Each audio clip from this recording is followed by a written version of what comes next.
everybody, it's Joe here and welcome back once again to my F123 My Team career mode. We are at Monaco for the Monaco Grand Prix, dueling F1's crown and one of the Triple Crown races alongside the Le Mans 24 Hours and the Indy 500. But we're here at Monaco at the most prestigious Grand Prix to see if this is where we can break our point stock. We are 3 races in and so far, no points. Another reminder again that this is a custom 16 race calendar and Monaco is the 4th round. First things first though, qualifying, and quite crucially the most important part of the Monaco Grand Prix weekend, as overtaking round here is extremely difficult. It is doable, but it's extremely difficult. So our first lap, it was pretty competitive, but I needed to go quicker to make it out of Q1, and that's what we're trying to do now. Go even quicker, so using all the curb and perhaps a little bit too much curb on the exit of the swimming pool. But this feels like a very decent lap, and we're now sprinting for the line, and it's going to be P2. Wow, that's super competitive. It ends up becoming P9, and we have made it through the first part of qualifying quite crucially. Iwasa has not. That lap time really not doing much for him at all. But Iwasa starting at the back. But for us, we're through Q1. Now it's time to get through Q2. We did it in Imola. Can we do it for a second time in a row and have a second Q3 appearance here? Oh, bouncing off the wall isn't going to help like that though. But as we head into the final corner, it looks pretty smooth, it feels pretty smooth, maybe a bit of a twitch out of the corner, but I feel like this is going to be enough for Q3, and it just about is.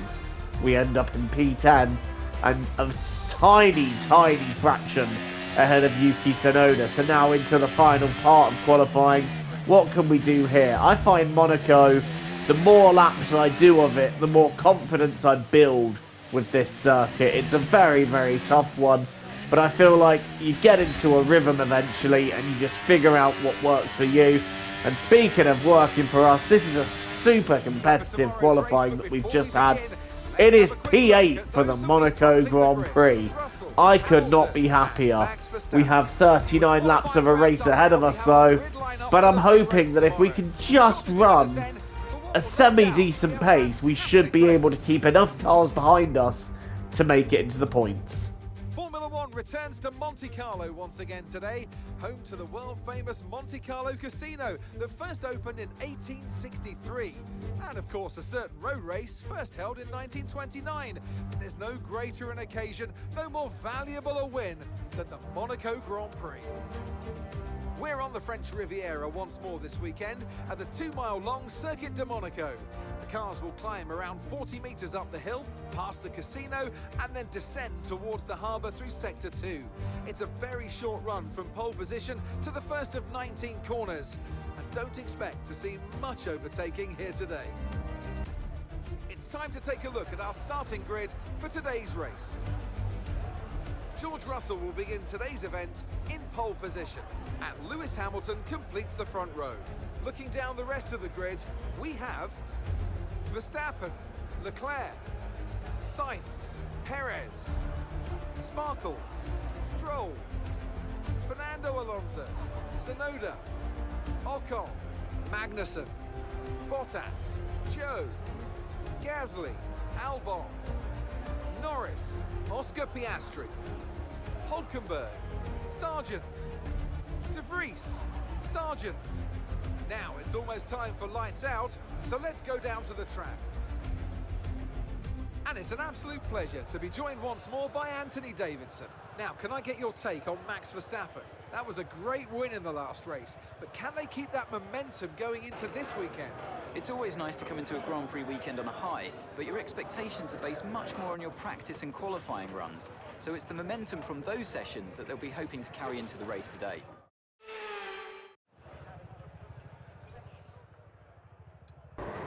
Right then, the Monaco Grand Prix is about to get underway. They are on the grid. It's lights out and away we go. Russell's got away okay, but I think Hamilton has got the better jump of the two Mercedes. All Mercedes front row, and Lewis round the outside, and it's Lewis Hamilton taking the lead of the Monaco Grand Prix. An incredible start for him. But is that us up into P4? I think it is.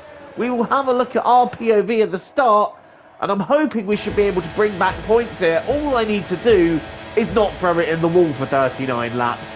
Easier said than done when it's round Monaco, but for our POV, it's lights out and away we go. Leclerc does not get away at all. That holds up Perez. I'm having a look round the outside of Carlos Sainz into turn 1, and have we got him? Yes, we have. Sainz perhaps caught a little bit of sleep into turn 1, into Saint Devote, and some heroics into the corner, which are usually ill-advised against by the game, have actually worked out in our favour. No heroics into Saint Devote? Please. I just pulled off heroics and gained a place in doing so.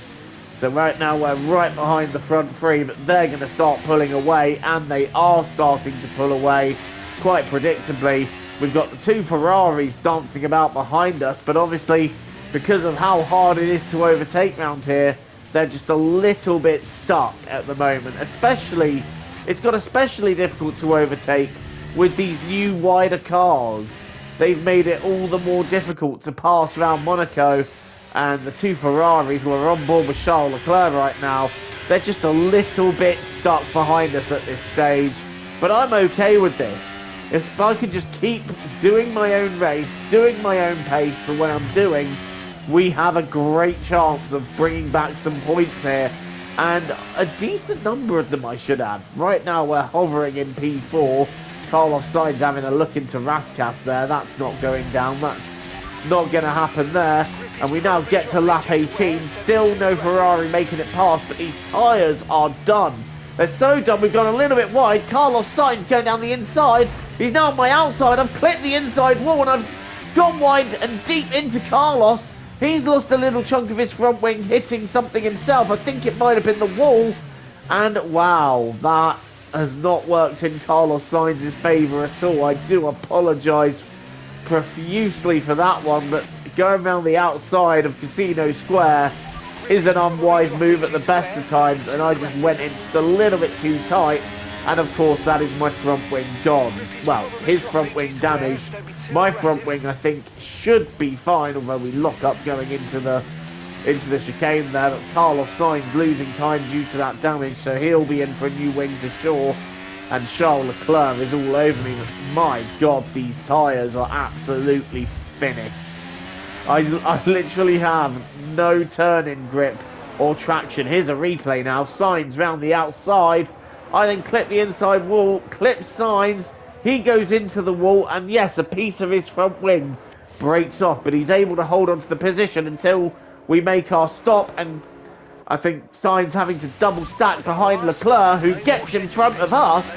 So Sharp Ferrari pulling off a bit of a pit stop masterclass to get Charles Leclerc in front of us, and he's come out right behind Nick de Vries. So we might have a chance to take the place back if Leclerc gets badly held up by de Vries in front of him. So we're just going to tuck in for now and just catch up to de Vries and use the advantage we have of the fresh tyres. Look how much it's worth. De Vries, again, struggling with traction. We're going round the outside of Leclerc there. It's not worked. Putting our car in prime position to go around the outside of the final corner. Leclerc goes in very tight, and as a result, he doesn't get the better traction out the corner. We're side by side down the straight, going around the outside of Saint Devote, and we managed to get a second Ferrari round the outside. Leclerc didn't get the exit out of the final corner that he would have wanted. That put us alongside in the straight, and look at that. Just a clean, concise move around the outside. I had to take advantage as soon as I could, because if he'd got clear of de Vries, he would have got clear of me. And look how slow de Vries is in the corner. It just shows how much the tyre wear in this game really impacts grip, traction, all of the above, as we now head down the inside of de Vries into the chicane. And that's a relatively easy move there. We've got the overtake done, which is crucial because the cars in front of us haven't pitted yet. And I don't want to spend too much time getting held up by these and losing positions. Right, next up is Iwasa, our teammate. Hopefully he won't make an overtake too difficult. He doesn't make that too difficult for us at all. We actually get past Iwasa pretty effortlessly. So now I'm getting on with it to try and retain my P4 position. Perez is also getting on with it though in the other Red Bull, so I'm hoping we can emerge still in front of him. It's just all about what strategies they're running. Although this wouldn't be part of Albon's strategy, the Williams blowing up right there and then. Unfortunately, they are able to cover that under yellow flags. No need for a safety car or a red flag. We managed to move up into P4. And it would have been, I'm not going to lie, a red flag at this stage would have been good for us because we would have started P4 and I might have had a chance at maybe going for a podium, but it is what it is. No red flag, no safety car, and now we're trying to defend Perez on brand new medium tyres. We go deep again into the left-hander, heading into Casino Square. We tap the inside wall again, but this time I back out of it. And Perez just swinging around the outside. A fantastic move by the Red Bull driver. But that has demoted us to P5. Although it's not going to do an awful lot for Perez's race now, because he's nearly 50 seconds behind his teammate. Which just shows the pace deficit we have. But it also shows just how hard overtaking in Monaco actually is. Because we've been able to maintain a top 5 position. Meanwhile, we're now watching Verstappen after he's lapped our teammate Iwasa, and he has caught on fresh new tyres, both the Mercedes, fresh medium tyres I should say, but there's nothing he can really do with it. Overtaking around this circuit's so difficult. Max Verstappen having to settle for P3. It's a second win in a row for Lewis Hamilton, so he's making his intentions on this season clear, but for us, it's P5, but Leclerc having a bit of a desperate lunge into Raskas, making contact there. That move was never on. We're going to cross the line for our first points of the season. P5, 10 points on the board. At last.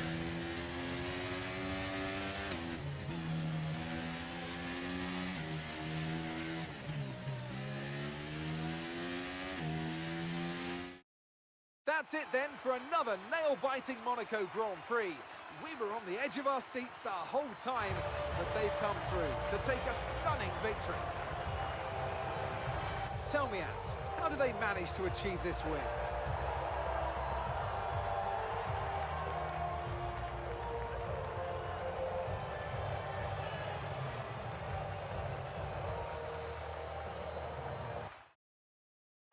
And I can see the drivers starting to approach the podium for the victory celebrations. A real team victory today. Everybody played their part. Congratulations then to Mercedes, your race winners.